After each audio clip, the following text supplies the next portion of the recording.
Chers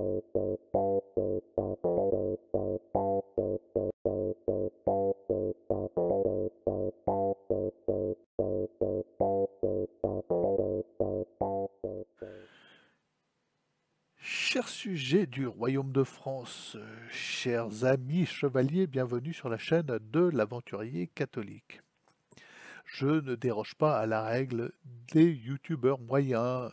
Il m'arrive d'exprimer ma vision du réel avec un peu de virilité, un petit peu de vigueur et évidemment, excusez-moi pour ce poncif, cela ne plaît pas à tout le monde. Bah oui, surtout quand je m'en prends à des personnes particulières, voilà, et que je règle quelques comptes sur YouTube. Bon, c'est peut-être une erreur tactique, il faudrait éviter ce genre de choses, être plus lisse, plus général, plus coulant, plus conforme et plus en accord avec la misère actuelle, l'incapacité à affronter le réel actuel, euh, on va dire, voilà, la fragilité actuelle. Les gens sont des fragiles.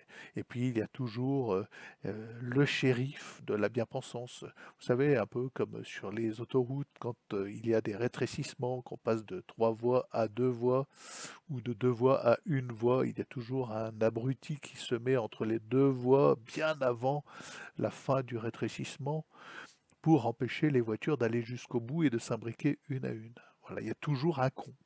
Il y en a toujours un. Bon, ben voilà, je suis confronté à cela et je l'accepte en tant que youtubeur. Bon, en même temps, je reconnais, mea culpa, que parfois il m'arrive d'être un peu viril dans mes propos et de décrire le réel un peu crûment. Et puis, bon, bah, quand je m'en prends à un camarade youtubeur, voilà, c'est pas avec de la méchanceté. Par exemple, le frère X de ma dernière vidéo, il est bienvenu chez moi, nous irions ensemble si il passait par l'Auvergne, nous promener dans les bois, nous parlerions du bon Dieu. Ce qui ne m'empêcherait pas de le confronter à ses propres turpitudes et erreurs, n'est-ce pas? Par exemple, ce frère X est parti dans des théories fumeuses sur le baptême. Je ne vais pas revenir là-dessus, bon, c'est son affaire. J'ai eu l'occasion de lui exprimer mon désaccord plusieurs fois en commentaire, mais à quoi bon, ça ne sert pas à grand-chose. Il est assez buté et têtu sur ces questions. Voilà, et puis son retour en arrière, passé d'une tradition et d'une recherche de la catholicité à un retour au Novus Ordo, c'est assez surprenant, il faut le dire. Bon, ça n'a pas vraiment de sens ni d'intérêt catholique. Et puis surtout, qu'il le fasse, grand bien lui fasse, mais qu'il tente de le justifier par une espèce de dialectique pénible et en nous disant que nous, dans la tradition, nous sommes schismatiques par rapport à la véritable Église. Bon, non. Bon, faut qu'il arrête là. Faut qu'il arrête, faut qu'il accepte d'arrêter, qu'il nous parle du bon Dieu, qu'il nous chante des chansons, qu'il nous parle d'amour. Il n'y a pas de souci. Mais qu'il arrête d'essayer de se justifier, de justifier sa propre lâcheté, on va dire. Voilà. Bon, fin du sujet. Le sujet est clos. Je sais qu'il y en a à qui ça n'a pas plu. Ben écoutez, c'est comme ça. Voilà, faut-il s'en prendre à des camarades youtubeurs sur sa propre chaîne YouTube? Telle est la question, je l'ai fait. Voilà, je me suis pris au frère Paul Adrien, je m'en suis pris à Abozit, je m'en suis pris nommément à des gens comme l'abbé Salnave. J'ai rien dit de mal sur l'abbé Salnave entre nous, hein. Au père Joseph, sur sa terre, Jacques de Saint-Joseph, sur la terre plate, des choses comme ça. Bon, j'ai cité des noms, oui, parfois ça m'arrive, et c'est pas la peine de dire diviseur, les gens peuvent se défendre par eux-mêmes, vous n'êtes pas les shérifs du net.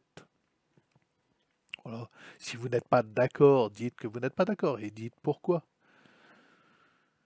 Mais vous pouvez accepter que l'on frotte les idées les uns contre les autres, et que des gens publics comme je peut l'être à petite échelle, sur ma petite chaîne YouTube, se confronte à d'autres personnes publiques nommément, voilà, et que l'on exprime des opinions un peu tranchées, un peu puissantes, un peu viriles, un peu radicales, les uns envers les autres. Voilà, c'est une bonne guerre, c'est pas méchant, il y a pas de haine. Bon, de toute façon, ça va dans le sens, c'est ce que je veux dire aujourd'hui, dans le sens de l'histoire et de l'histoire de l'Église en particulier. Il y a un fait que peu de théologiens prennent en considération, qu'on entend très rarement sur l'Internet ou dans des conférences ou dans la bouche des savants. C'est que l'Église d'aujourd'hui n'est pas l'Église d'il y a 2000 ans. L'Église d'aujourd'hui, je l'ai dit déjà et je le répète, c'est l'Église que nous annonce Marie à la Salette. C'est l'Église des fins dernières. C'est une Église des catacombes. C'est une Église qui est entrée en agonie et qui est actuellement crucifiée. Elle est même peut-être déjà morte. Elle a peut-être déjà rendu son âme à Dieu. Jésus lui-même passe de l'état de divinité, de Dieu, de Verbe incarné, devant qui s'écartent les pharisiens. On voit bien dans tout l'Évangile. Ils voulurent s'en emparer, mais lui passa parmi eux et au milieu d'eux. Et ils ne peuvent rien faire parce qu'il est Dieu. Il émane du Christ toute la puissance divine, puisqu'il est Dieu. Et rupture après le jardin des Oliviers, après que Judas l'ait livré, il y a une rupture.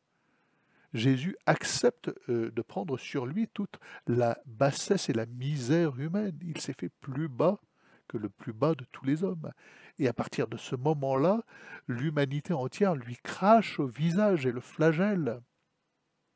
Et le sort de l'Église est identique. Ce qui est au-dessus est passé au-dessous et inversement. Et tout est dans une confusion absolue et extrême. L'Église que nous voyons aujourd'hui, enfin, nous ne la voyons plus, justement. C'est ça le problème. Dans cette confusion absolue, l'Église a disparu. Ça ne sert plus à rien d'avoir des batailles sur l'ex-cathédra ou pas l'ex-cathédra, sur est-il pape, n'est-il pas pape.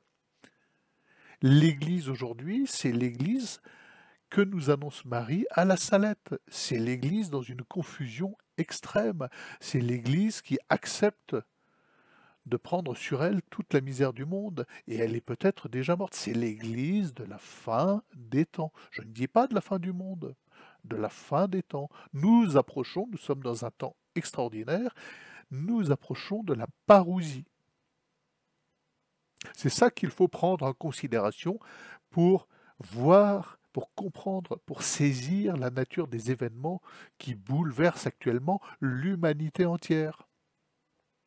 Nous sommes à la fin des temps, nous y sommes. Je ne vais pas vous dire c'est demain, nous verrons le Christ en gloire demain. Je ne donne pas de date, mais il est manifeste que nous sommes dans cette rupture d'avec tout ce que nous avons connu durant 2000 ans. De même que quand Jésus, à partir du moment où il accepte d'être livré, reprend sur lui tous les crachats, c'est une rupture par rapport à toute sa vie publique, où il passe accompagné de foules. Il passe accompagné de foules dans sa gloire. Et parfois, sa gloire transperce de lui, rayonne de lui. Et là, ce n'est plus le cas. Toute l'agonie du Christ, c'est une rupture d'avec la normalité. Et nous connaissons la même chose au niveau de l'Église en ce moment. Il faut prendre cela en considération. Ça ne sert à rien d'avoir des batailles théologiques pour savoir qui est schismatique et qui ne l'est pas. Il n'y a pas de vérité vraie à ce niveau-là. Il n'y a que des gens qui se tournent vers Jésus en implorant sa miséricorde. Il n'y a que des gens qui cherchent la lumière et la vérité. Aujourd'hui, c'est ça. Et qui cherchent secours dans des sacrements. et qui n'acceptent pas, évidemment, on n'accepte pas d'entendre des paroles de Bergoglio qui dit aux Africains euh, qu'est-ce qu'il leur dit? Alors je vais vous retrouver ça. Vous allez voir, c'est fou.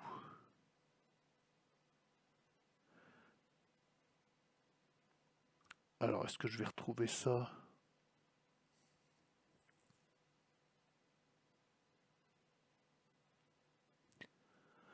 Bon, quoi qu'il en soit, j'avais noté ça. Bon, il dit que ceux qui n'acceptent pas Sodomia supplicante, enfin, le truc là sur l'homosexualité, c'est parce que nous sommes des paresseux, c'est une immense paresse intellectuelle, que nous sommes un groupe idéologique hypocrite, voilà.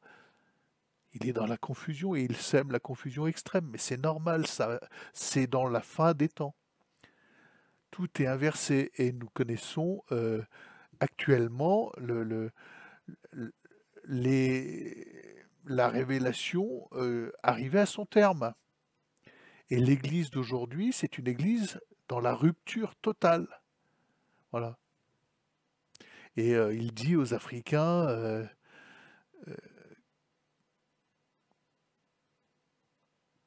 ah voilà, c'est terrible, j'ai retrouvé. Il affirme que les Africains s'opposent au péché homosexuel parce que, tenez-vous bien, parce qu'ils ont des préjugés culturels. Vous vous rendez compte? Non mais je vous laisse méditer ça, je vais pas... Ma propre méditation m'amène à être horrifié par cette parole. Je répète, les Africains s'opposent au péché homosexuel par préjugés culturels. C'est extrêmement violent. Bon, voilà où nous en sommes, dans cette confusion absolue, définitive et totale. Alors ça, évidemment, c'est pas l'Église catholique. C'est une parodie de fin des temps de l'Église catholique. C'est un crachat. C'est le crachat projeté, jeté, craché, vomi sur l'Église catholique. Bon. Et c'est quelque chose que nous devions et devons vivre à la fin des temps. Nous devons en passer par là. Et tenir droit dans ses bottes aujourd'hui est extrêmement rude et difficile. Parce que nous n'avons plus de repères, sauf Jésus-Christ et la porte qui mène à Jésus-Christ, Marie. Bon. Bon, alors je présente mes excuses à tous les gens, tous les shérifs du net, tous les fragiles que j'ai pu affoler avec ma vidéo d'hier ou d'avant-hier concernant le frère X. Bon, je ne dis pas que je ne le referai plus, que je ne reviendrai plus à m'en prendre à des youtubeurs particuliers. Ouais, ça peut arriver, c'est de bonne guerre, hein. Je vous empêche pas de le faire, je vous empêche pas non plus de vous en prendre à moi par vidéo. Je sais que vous vous gênez pas pour le faire, mais c'est de bonne guerre. Voilà, j'accepte, il n'y a pas de souci, autrement je ne ferai pas de vidéo sur YouTube. Les amis, nous nous approchons du printemps. Je reprends mon métier de skipper professionnel. Je vais aller accompagner quelques propriétaires de bateaux qui découvrent la mer dans la prise en main de leur bateau. Voilà, c'est une de mes activités. Je vais aussi pas tarder à retourner sur mon propre petit voilier qui aimerait bien naviguer, mais qui a une voie d'eau. Donc si vous voulez participer un petit peu, il y a un Tipeee. Donc vous pouvez me payer un café. Les travaux sur le bateau, ça sera pour aller ensuite, par la suite, distribuer des médailles miraculeuses sur l'océan. C'était l'idée. Bon, je ne sais pas si ça va se faire, parce que quand les choses ne doivent pas se faire, vous voyez, j'étais prêt à sortir du bassin d'Arcachon en voilier, puis j'ai pas pu le faire parce qu'il y avait une voie d'eau. Donc j'ai dû faire machine arrière, le bateau prenait l'eau par le puits de dérive avec une fissure. Bon, il va falloir réparer. Donc voilà, si vous voulez faire un petit geste Tipeee, n'hésitez pas. Ça fera toujours plaisir, ça fera avancer le navire. Chaque Tipeee eh bien c'est un mille parcouru, n'est-ce pas les amis? Voilà, vous pouvez donner 50 centimes, 1 euro, 10 euros, 1000, 10 000, 100 000. Allez, soyons fous. Bon, les amis, abonnez-vous et à demain peut-être. Et voilà, Église de la fin des temps.